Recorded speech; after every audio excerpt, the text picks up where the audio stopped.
Hey y'all, it's your girl Brittany back better with another video. Make sure y'all subscribe to the channel, like the video, and y'all know what to do. Click that bell so y'all can be notified of every time I post, because what is our slogan? I post frequently. All right, y'all, without further ado, y'all already know what we doing. We jumping, skipping, hopping, leaping, doing a Dougie, my Dougie into this video. I just put up 2 clean sweeps over there on my Patreon, so make sure y'all go check that out. Link is down in the description box below. Make sure y'all go over there and become a member so y'all can get some of that hot tea that I don't tell over here about our faves. All right, let's get into the video. All right, y'all, so in this video, baby, we are going to clear up the drama that is going on behind the scenes of Miss Big Ivory's confessional. The real story behind the confessional is that Ivory was basically saying that Naj picked and chose when it came to a situation behind her sister Jazz.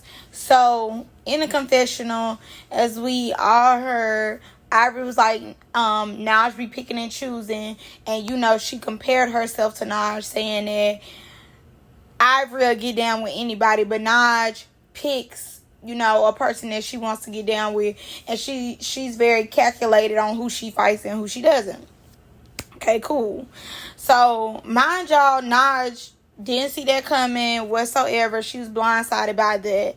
Her reaction to me was very filtered. Very, very filtered reaction, in my opinion. But okay, so the real incident at hand is that what made Ivory say this in her confessional is that Pootie and Jazz got into it at a dinner. With them getting into it, you know, I guess it was very heated. And mind you, we talking about now that's TV people. So the first thing they do is want to fight. So they get into it. Jazz says, pick your best player. You know, get a girl out here to get that for you. He ends up asking Naj. Naj, I'm guessing, maybe didn't say anything, didn't hear her name, or completely ignored it altogether. Or completely ignored him, the situation altogether. So Ivory ends up saying when Jazz gets up, or when Jazz says, you know, pick your best player, Ivory then jumps up and says, and whoever gonna fade my sister gotta fade me too. Now, mind you, I'm sure somebody would have got up quick if they just had to fade Jazz, because we do not know what Jazz brings to the table when it comes to her squabble. But her sister, the big red dog, the fox, you know, the wolf that blows your house down, wanted to jump up and be like, oh, and you gotta fade me too. I'm sure nobody got up. That was your sister trying to prove herself, like you wanted her to prove herself on Mean Girls. She cannot prove herself when all you gonna do is jump up and be right behind her. We all know you coming behind your sister, but you didn't have to say that. You should have let Jazz got her issue. But I ain't gonna lie, like, from what I see, Jazz is real cool. She got like she's like truly level-headed. But I do think and believe that Jazz is very boring. And I don't necessarily know if they're going to pick her up for another show. Because from what I've been seeing, you know, her, Danye, really a lot of them, except our main characters, our main people that's always, you know, in our face on the show, all of them have just been feeling like shadows, filler scenes. Like, I don't necessarily feel like they're going to bring them back on there. I really don't. And I'm almost positive in my predictions, they is not finna do another Greek life. This was the first and the last.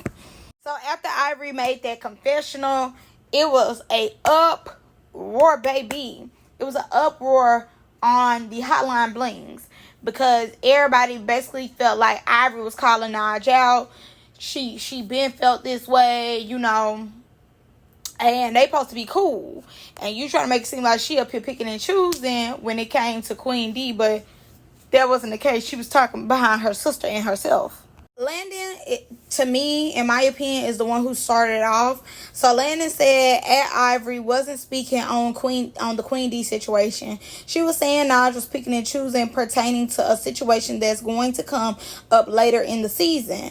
And she spoke nothing but facts. Naj addressed Jazz like she wanted that, and Ivory let the whole room know anybody got an issue with her sister getting parked, and Naj continued to eat her food as if she didn't hear her, and that comment Ivory made was not directed directly towards her. So he jumped it off by letting it be known that that confessional had nothing to do with the Queen D situation. You know, he wanted to clarify that.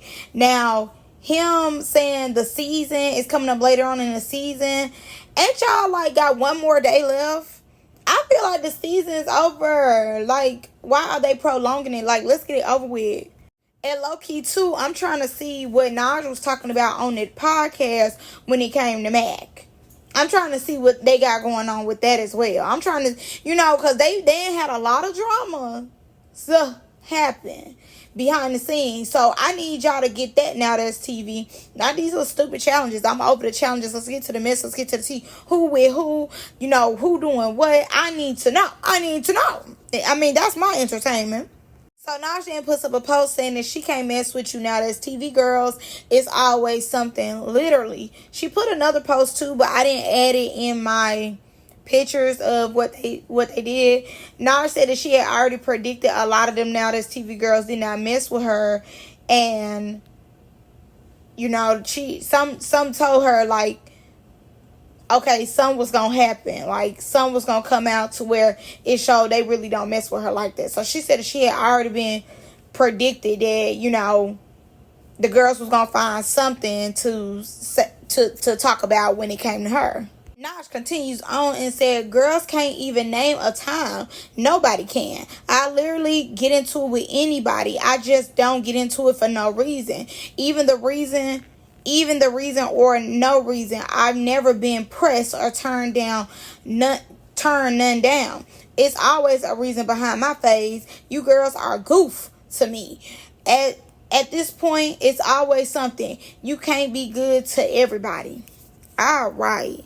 So then Ivory gets on live. She ends up calling Now That's TV messy for putting that particular confessional right there. She ends up explaining the whole situation that I explained to y'all early in the video about Pootie and Jazz getting into it. And then Jazz ends up seeing what Landon said, and she ends up clearing the air that her and Naj had never got into it. Her and Naj was cool the whole experience of Greek life. And then Jazz let it be known about the whole situation again with Pootie. And then she ends up saying what Ivory said. So after that, like, mind you, all these lives was back to back to back. Like, I'm like, okay, cool. She ends up letting it be known, though, that Naj truly, while all this was going on, Naj was really going back and forth with Mac and Mal. Okay, mind you, like I said, we were waiting on the podcast scene for what she was talking about when she called out Mal. No, she called out Mac. So I'm still waiting on that. So at the dinner, Pootie and Jazz could go sit down, be in the back. I want to know what's going on with Naj, Mac, and Mal. That's what my concerns are with Naj, Mac, and Mal. Because that's the tea that she was talking about on the Greek Life show. And I hope they show it. I hope they show it. I hope they show it. Just like y'all want to show us Gucci and Pressure getting down, let us know what they are talking about. I need her to get on that. I need that episode to come out next week. Okay, I could care less about Jazz and Pootie, and then nobody even get their issue off. Nobody cares. I don't care. I want to know about this right here. This right here. All right, so Naj ends up going on live, and she basically just saying the same thing that she keeps saying on here, that don't nobody mess with her, that, you know, she not like that. She a real girl's girl. She gonna really be there for her homegirls, but she's starting to peep game that the girls really don't like her, and they really don't be liking her like that. I really don't care, because I feel like everything that she's saying is not coming with that same energy if this wasn't Ivory speaking out on her. Like, no shade. I believe if this was a Queen D or anybody else, Naj would be giving way more. Way more. Because when her and Queen D got into it, you couldn't keep Naj off that live. When her and Queen D got to fight in that parking lot, you could not keep her off that live. You could not keep her at them comments. When her and the Popeyes girl got into it, you could not keep Naj off that live. But with Ivory, you know what I'm saying? You more so just being filtered. I feel like these are all filtered reactions. And I do believe to an extent that when they do come to Ivory, all them give filter. I don't think it's just Naj. I think all them give filter. Now, Naj did say, you know, if she was in the Young and Reckless house, because she went to Deja Vu instead of doing Young and Reckless. She wanted to get away from Ivory and their boring show, which I understand. They said Deja Vu is going to be really, really good too. So, I understand, you know, that she wanted to do something else that where she didn't even have to do all that. And Naj had said before, like, she do get tired of just, like, fighting. Like, sometimes she don't want to just do all that fighting. So, I get that. Okay, boom. Naj was like, she was in the house. She was like, yeah, she love her homegirl, but she wouldn't just be allowing her homegirl to put hands and feet on her. Like, she would be fighting her back. And I believe Naj. Like, I don't necessarily feel like Naj is scared of Ivory, but I do believe, like, she's cautious when it comes to Ivory. I believe that. I do believe that she's cautious. And Ivory do fight wild as ever, but at the same time, from what Cash said, and I believe her, because from when everybody else get into it with Ivory, they be looking crazy. Ivory hits really hard. She do. From what they said. She hit real hard. And just even with that too, okay, I'm gonna be honest. Have y'all truly ever seen, like, when Ivory get into it with somebody, she leave a mark? It be a bump on their head or anything. But they said that she hit really hard. But even with her hitting really hard, I don't really believe that I ever seen, like, damage of her hitting really hard. And that goes for Naj too. But I just wanted to put that thought out there. Like, for them to even hit really hard, it's just never any damage I see to them women. I guess because they only be beating them in their head, I guess. I don't know. But I don't necessarily believe, like I said before, Naj is scared of Ivory, but I do believe she's cautious of Ivory. She probably don't want to get into it with Ivory because, you know, she just wants to be her friend. But to me, Ivory is not to be trusted. She hits on Danye. Allegedly, she hits on Danye. She hit Flight 9. Like, she's just, to me, not to be trusted. Or, you know, Ferrari. Like, she don't Sav. Like, how many people can go down the list? And, you know, Naj was like, she don't mess with these Now That's TV girls. I think that's, you know, that'll be best for you not to do. I just wouldn't deal with them. Maybe like the Billies, the Lollies of the world, you know, keep being friends with them. But like Ivory, I don't know who else, but big Ivory and Ferrari and people like that, I just wouldn't trust. I just would keep my head on the swivel when it comes to them and just be acquaintances more than trying to be cool. But that's all I got for you guys in this video. Make sure y'all subscribe to the channel, like the video, and click the bell. I'm going to see y'all in the next one. Bye.